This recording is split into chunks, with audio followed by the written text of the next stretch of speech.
خشگوری بسم اللہ الرحمن الرحیم بدان کی جملہ انشائی آنس کا قائل اشراب صدق و کذب صفت نتوان کرد. حجی من بدویم فصل کی روانی اول فصل کم د لفظ تعریف کړو ما یتلفظ به الانسان بهم دا غي دوا اقسام ذکر کړیو د هر یو تعریف هم کړو مستعمل غیر مستعمل. مستعمل معنا موضوع دا لفظ ته ویل کیږي چې د یو معنی د بار وضع شوی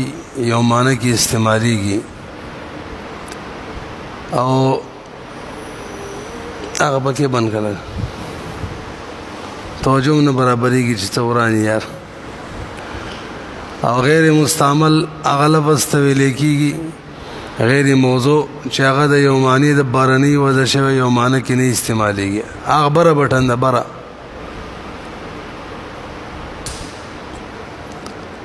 به د لفظ مستعمل دوا اقسام مفرد مرکب تعریف د مفرد هم کړو تنها ک دلالت کند بر یک معنی منگے کافیہ کی تعریف کو کلمۃ تدل علی من لفظ وضع لمعنی مفرد بے ددیم درے اقسام ذکر کړیو اسم فعل حرف د هر یو مثال ذکر کړیو بلکې د هر یو تعریف هم ذکر کړیو به مثال. اسم تعریف هغه کلمې ته ویل کیږي چې په مستقل معنی باندې دلالت کوي زمانی تنی محتاجه لکه رجل. فعل تعریف هم کړو هغه کلمې ته ویل کیږي مستقل معنی باندې دلالت کوي زمانه ته سره تعلق وي لکه ضرب. او د حرف تعریف هم کړو دا کلمې ته ویل کیږي چې مستقل معنی باندې دلالت نه کوي. مم د مرکب تعریف کړو چې د دوو کلمو یا د دوو نه زیاتو کلمو نه جوړي. مم د مرکب دو اقسام ذکر کړیو مفید غیر مفید.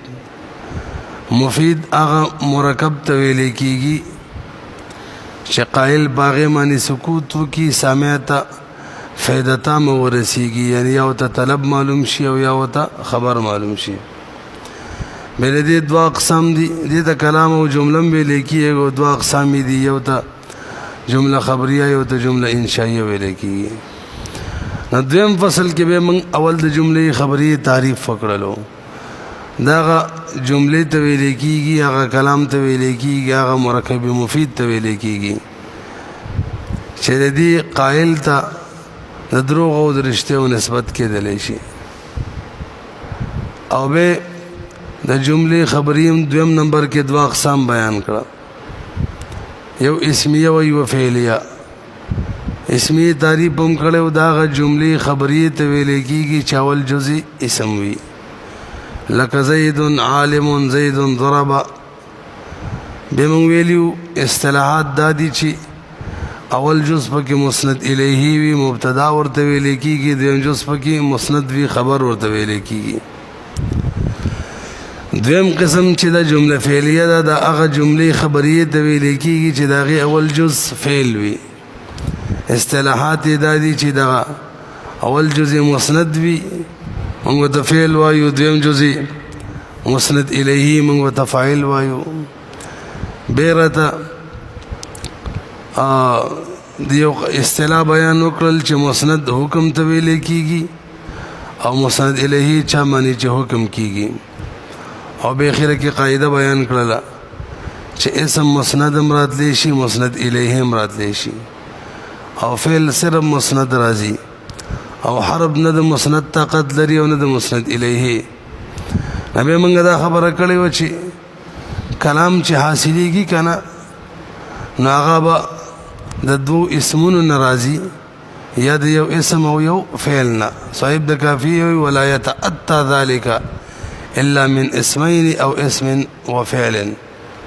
او جمله ذکر کړی و چې کلام کې اسناد ضروری دی اسناد د بارا مسند مسند الیه ضروری ده. نو دوا شین بداسی چې یو پکې مسند شي او پکې مسند الیه نو دواړه دو اسمونه دا کار کول شي یو مسند شي یو مسند الیه او دوا او یو فعل او اسم هم کولی شي اسم مسند الیه شي او فعل به مسند شي باقی دو حرفونه دینه کلام نه جوړیږي دو فعلونه دینم کلام نه جوړیږي یو فعل او حرف د دینم نه جوړیږي او اسم او حرف د دین هم نه جوړیږي راځي اوس د جملې کوم دویم قسم دی جمله انشائیه مونږ ویلو مرکب مفید په دوه قسم معنی دی کلام په دوه قسم معنی دی خبری او انشائی د خبری بیان او شلو سره د جمله انشائیه تعریف بکئی لس اقسام کتاب ول ذکر کړي هغه برات ذکر کی سره د مثالونو نو بس جمله انشائیه تعریف شلو یو یا څه وی کنه د جمله انشائیه تعریف یو دیم لس اقسام راته د جمله انشائیه سره د مثالونو ذکر کړي نو موږ بداسي وکړو تعریف به وکړو جمله انشائیه او به د لس اقسام سره د مثالونو به وایو او اخیره کې به د هر یو د بار تعریف وکړو صحیح ده کنه او به ور سره سره پنځه نور مرګري کو چې جمله انشائیه څومره اقسام جوړيږي شپږ سره به ورسو شپږ به سمرګري کو برحال جمله انشائیه هغه جملې ته ویل کیږي چې د هغه قائل ته د دروغ او د رښتیاو نسبت نشي کېدلی جمله انشائیه هغه جملې ته ویل کیږي چې د هغه قائل ته د دروغ او رښتیاو نسبت نشي کولای د هغه دغه جملې ته د دروغ او رښتیاو نسبت نشي کولای د هغه قائل ته د دروغ او رښتیاو نسبت نشي کولای اچھا به نو کار څومره پوری وي هم دا غدینو او تو غړای بدن پوهشه او جمله انشائیه انست جمله انشائیه هغه ده ک قائل شرع چې داغي وین کیتا بصدق و کذب صفت نه توان کړ د درو د رښتیا او د دروغ صفت نشي کولای وان برچن قسمس دویم نمبر ما ول داغي اقسام بسره د مثالونو بیانو دا غیر برڅو اقسام دي لس اقسام ذکر کړی دي راځي ته عبارت وایو خو به د هر یو تعریف اخیره کې وکړو امر اول بک امر دی چون اضرب امر صيغه ده دیم نهي چون لا تضرب لك لا تضرب استفهام چون هل ضرب زيد لك ایا زید وهل کړی دي او تمنی چون لیت زیدن حاضر لکا کاس چه زید حاضر وی ترجی لعل عمرا غائب لکا لعل عمرا غائب شاید چه عمر غائب وی وقود الحمدللہ يرحمكم الله تاسو ویلو کنه کني برشتي وي کم دې ته ورسېدو عقود چون بیتو و اشتریتو لکه بیتو ما در خرڅ کو اشتریتو ما واخستلونا ندا چون یا الله لکه سره چاته الله دعا کوي لکه یا الله یا بل چاته واس کوي عرض چون الا تنزل بنا فتصيب خيرا ته چراغله وینو ته به خیر در رسیدلې قسم چون والله لا ازربن زيدا قسم په الله زید به وهما تعجب چون ما احسنه واحسن به څخه استو غسړې څه شي خسته کړو او څخه استو پدې پوهې شولې برحال زمنګ نن درس کېو د جمله انشائیه تعریف وشولو او به موږ دغه له اقسام ذکر کړل دا به ګوټه کوخه اوس راځي پدې له اقسام کې د هر یو قسم تعریف وکړو پاره کې اول قسم چې د امر چاته ویل کېږي هغه جمله انشائیه ته ویل کېږي چې دا غي په وجبانی یو سړی د بل نه د یو کار مطالبه کوي امر هغه جمله انشائیه ته ویل کېږي دا د نحوی حساب سره تعریف کوخه امر هغه جمله انشائیه ته ویل کېږي چې دا غي په ذریعہ باندې دا غي په وجبانی متکلم د مخاطب قید پکې ملګوي لکه دا خو غایب نم کې دی شي چې دا غیب په وجه باندې یو کس تبل نه د یو کار طلب کوي حالانکه موږ اصول فقه کې دا سي تعریف کو هو قول القائل لغيره على سبيل الاستعلاء افعل یادم شي کنه برحال دا امر تعریف شو دیم نمبر دے نہیں داغه جملې انشائیه ته ویل کیږي چې د هغه په وجه باندې یو کس د بل نه د کار د نه کولو طلب کوي دا کار مکوا داغه جملې انشائیه ته ویل کیږي چې د هغه په وجه یو کس چې د هغه په ذریعہ باندې یو کس د بل نه د یو کار د نه کولو مطالبه کوي لکه لا تضرب د وهلو د نه کولو مطالبه کوي لا تقم د ودرېدلو د نه ودرېدلو مطالبه کوي راسي کنه منګه اصول فقه کې وایو هو قول القائل لغيره على سبيل الاستعلاء لا تفعل اما كيف يفعل ولا تفعل پوه شو بي کنه دوام دریم نمبر د استفهام دا جملې انشائیه ته ویل کیږي چې دا هغه په وجه باندې یو ناواقف متکلم د یو واقف مخاطب نه دی شی مبارک سوال کوي ناواقفه ناپوهه متکلم اوس ما ته پته نشته چې بار غاړه ولاړو کنه زدي مولي سیبته مولي سیب بار غاړه ولاړو نزه ناواقف متکلم دا واقف مخاطبو نو د امر د استفهام په ذریعہ باندې ما د دغه معلومات وکړو بهرحال استفهام چاته ویل کیږي دا هغه جملې انشائیه ته ویل کیږي چې دا هغه په وجه باندې یو ناواقف متکلم بعلم متکلم د یو واقف مخاطبنا یو علم والا مخاطبنا سوال وکي پوه شولې بي لکه مثالی کتاب کې خپل ذکر دی هل ضرب زید ای زید وهل کړیو دا اوس مخاطب ته بتر متکلم ته نه البته دا خبر زین کې نه وای دا عمومي تور معنی دي چې ناواقف متکلم د واقفه مخاطبنا سوال کوي کله کله ناواقف متکلم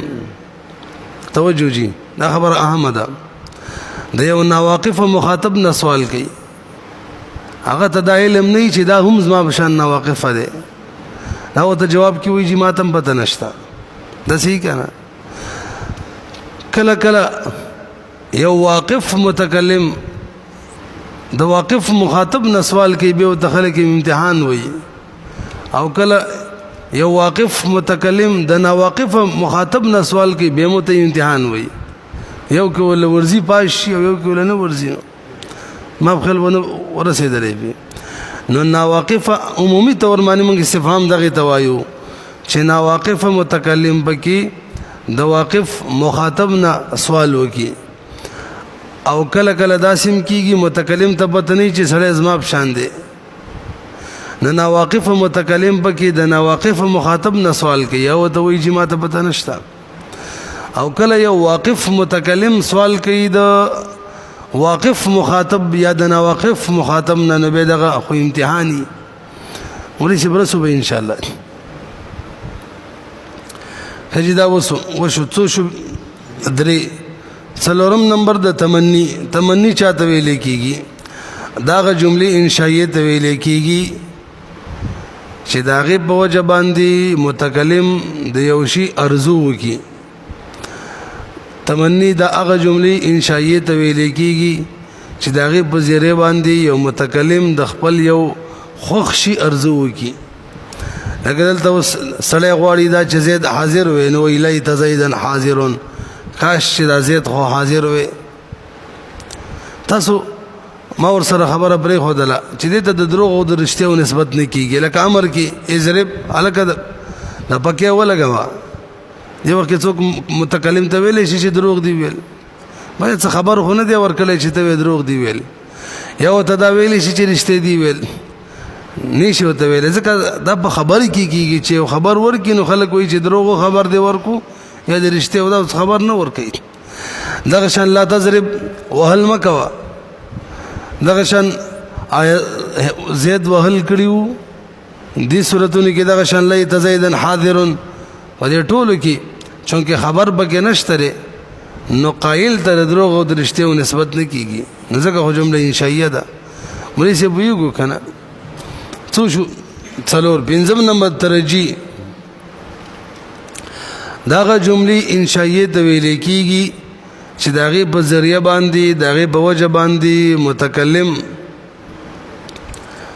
د یوشي امید ظاهر کی داغه جملې انشائیه ته ویل کیږي چې داغه په وجه باندې متکلم د یوشي امید ظاهر کی لکه کتاب کی مثال لعل عمرا غائب وس دا هغه جمله انشائیه ده لعل عمرا غائب هم چې د دې په ذریعہ باندې مثلا زچېما ز خپل امید ظاهر کوم دا څه ده کنه امید مې ویلو صحیح ده شاید چې امر غایب وي ما امید دا دی چې امر غایب دی پوه نه شولې پی داغه جمله انشائیه ده چې داغه په وجه باندې ما داغه په ذریعہ باندې ما متکلم خپل امید ظاهر کو د خپل امید اظهار مې وکړو چې شاید امر بغایب وي خجدا مو شو مرحل دې تم د دروغ او رشته او نسبت نه کیږي څه خبر خو نه دی پنځم نمبر عقود دي عقود عقد جمع ده خپل معنی د غټه ور کول او عام طور معاملات ته عقود ویل کیږي ښا بای شراده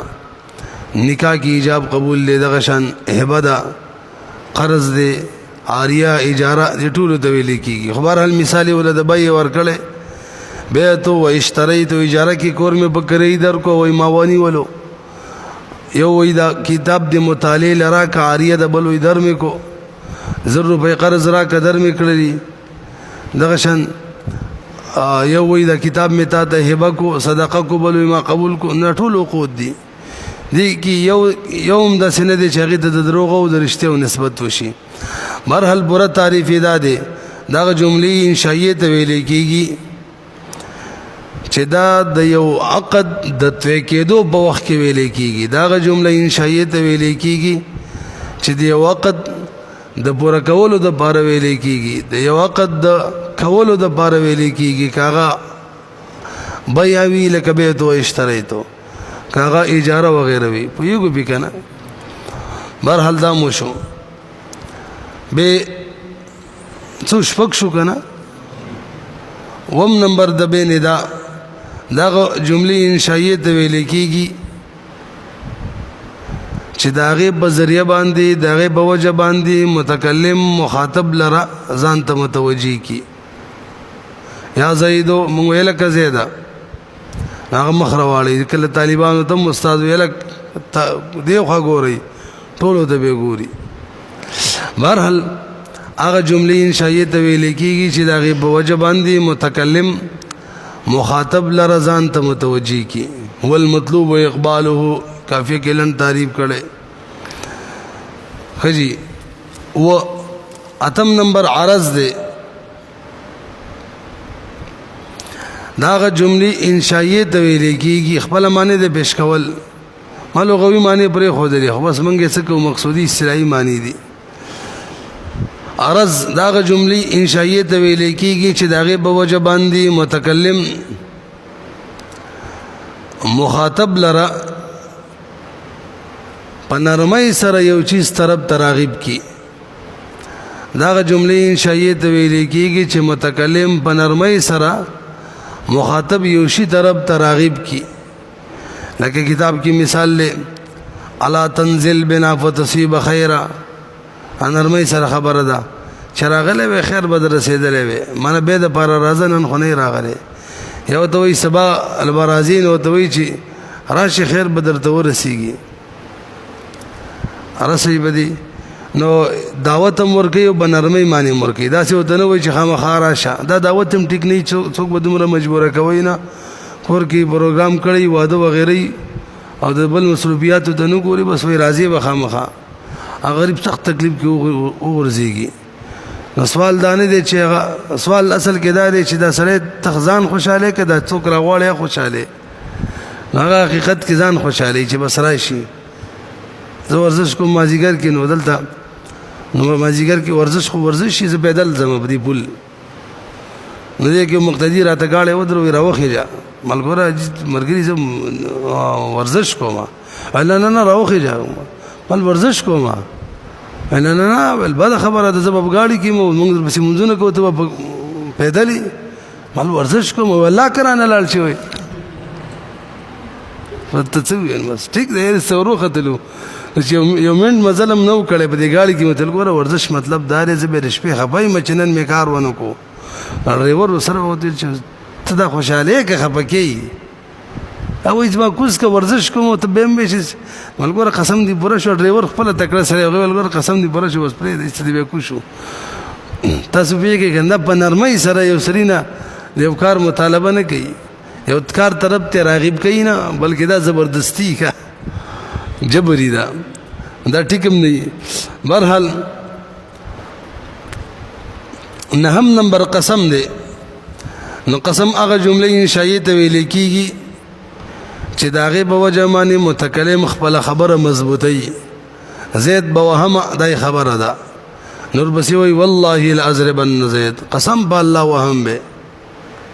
دغه چاله خبر نه ور کوي چې خلک وته دروغ دی ویل یا رښتې دی ویل څه خبر مبر پکې نه برحال هغه جمله انشائیه ته ویل کیږي چې داغه وزیر باندې متکلم خپل خبره مضبوطی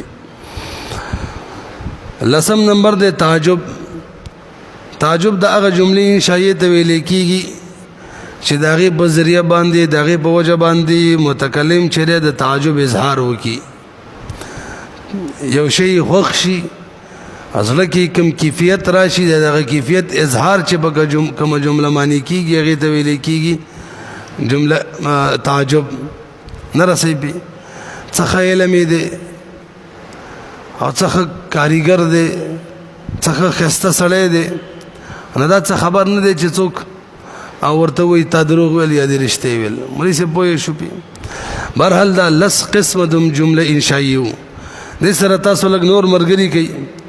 یو بکی دعا دا من دعا کو کنه یا الله مالا ازما مغفرت وکي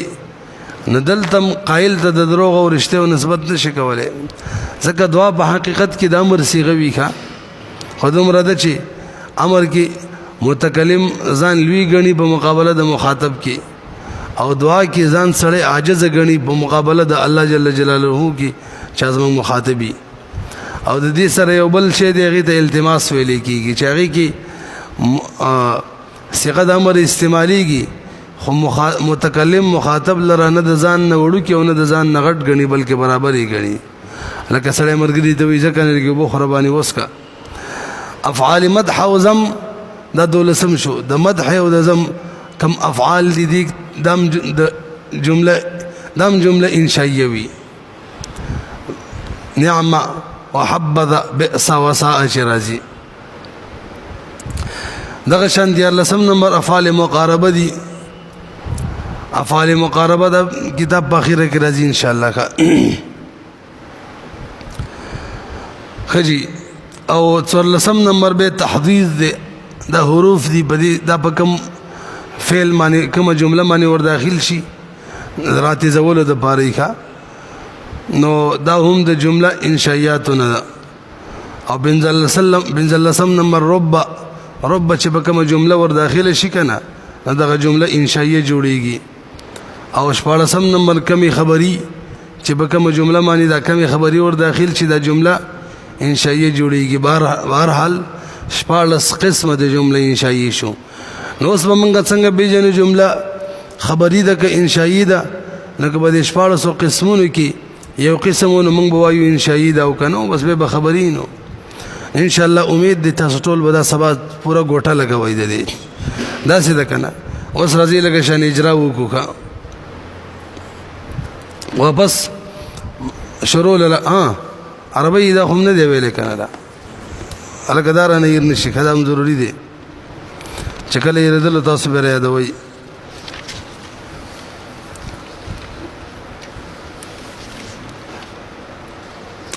خجي الدرس الثالث الجملة الإنشائية الجملة الانشائیه هي ما داغ جمله تویل کیږي لا يمكن ان يوصف قائلها چې ممکن نوي چې موصوف شي قائل د دي بانه صادق في قوله او كاذب په دې خبره چې دا په خپل قول کې صادق دی یا کاذب دی وهي على عده اقسام دا په ګڼو قسمونو معنی ده تر دې ګڼ اقسام دي 14 الامر نحو اضرب والنهي نحو لا تضرب والاستفهام نحو معنى لك مثل هل ضرب زيد تمني نحو ليت زيدا حاضر ترجي نحو لعل عمرا غائب عقود نحو بعت واشتريت لاندې لعل او ليت فرقم کړی دی کلمه ليت تختص بالاشياء المحبوبه چې کوم شی سره خو غیر بار به ليت استعماليږي اما کلمه لعل فهي عامه دامه محبوب شی که غیر محبوب شی چې سړی پکې د خپل امید اظهار کوي به وی کلمه لیت تعم للممکنات ولغيرها ممکن شی غیر بارم راځي که غیر ممکن وي غیر بارم او هر چې لعل دا خاص د صرف ممکنات پورې برحال عقود نحو بیت و اشتریت ندا نحو یا الله عرض نحو الا تنزل بنا فتصيب خيرات قسم نحو والله لأضربن زيدا تعجب نحو ما احسنه واحسن به تاسو سره شي واپس خطبه ته د خپل اجرا جاری کو رب ترى رسیدلی کنا نو مری سے بربی بغیر د العالمین لفظ دې ځکه ما يتلفظ به الانسان دی ګوره ما ته ته اصطلاحات الا یادی کی کنه چې اجرا کې ور سره تعریف هم کو ډېر رحم دی به اصطلاح یادی کی کا اجرا کې ور سره سم کو تعریف او رب لفظ دې نه ده کافی ځکه ور سره ما يتلفظ به الانسان دی به لفظ دوا اقسام مستعمل غیر مستعمل دا پکې مستعمل دی ځکه معنی د یو معنی د بار وضع دی او به د لفظ مستعمل دوا اقسام دي مفرد مرکب دا پکې مفرد دی دا کلمه ده ولی تنها ک دلالت کولت بر یک معنی لفظ او جعل معنی مفردین دی به د کلمې درې اقسام دي اسم فعل حرف دا پکې اسم دی اوس من خاصیات لانی دی ویلی ول اسم دی بهرحال ذکر اسم دی چې مضاف دی کنه اوس تعریف وک اوس به تعریف کو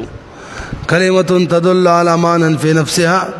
غير مقترن بأحد الأزمنة الثلاثة بيقول بيكنا أو به الذي قسان ورا ختم شولا لما نور تندي ويليها الجد لفظ ذي كما يتلفظ به الإنسان ده مستعمل له استعمالي کے لفظ موضوعات ذکر یو خاص معنی د جنسیت یا د استغراق ولا لري دلتا او به د دې دوا اقسام دي د لفظ مستعمل مفرد مرکب دا پکې مفرد دی ځکه یوې کلمې نه جوړ دی نن تعریف شو لفظ وضع لمعنى مفرد لفظ د چې وضع شوی د معنی مفرد د پاره به دې درې اقسام دي اسم فعل حرف دا پکې حرف دی ځکه هغه کلمه ده چې په مستقله معنی باندې دلالت نه کوي نور قصه ختمه وس حروف عامله دي که غیر عامله دا چې تر څو هغه نه دی ویلي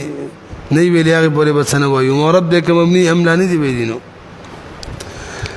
به عالمین چې دی مفرد او مرکب کې مفرد دی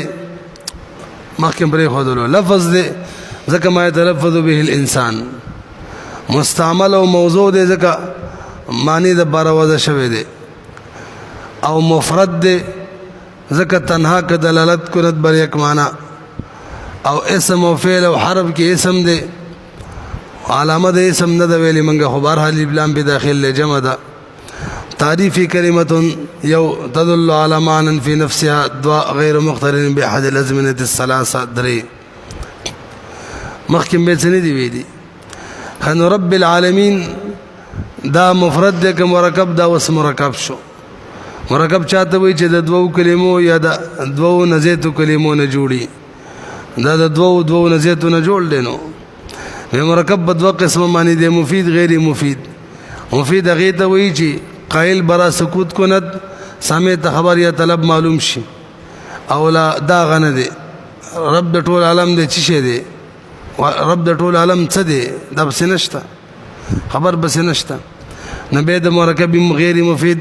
درې اقسام کتاب ول ذکر کړي منګلانی دی ویلي نو چې به منګ وې دا پکې کم یو دی دا پکې مرکب اضافي دی ولې دې ځکه اول جز مضاف دی دویم ته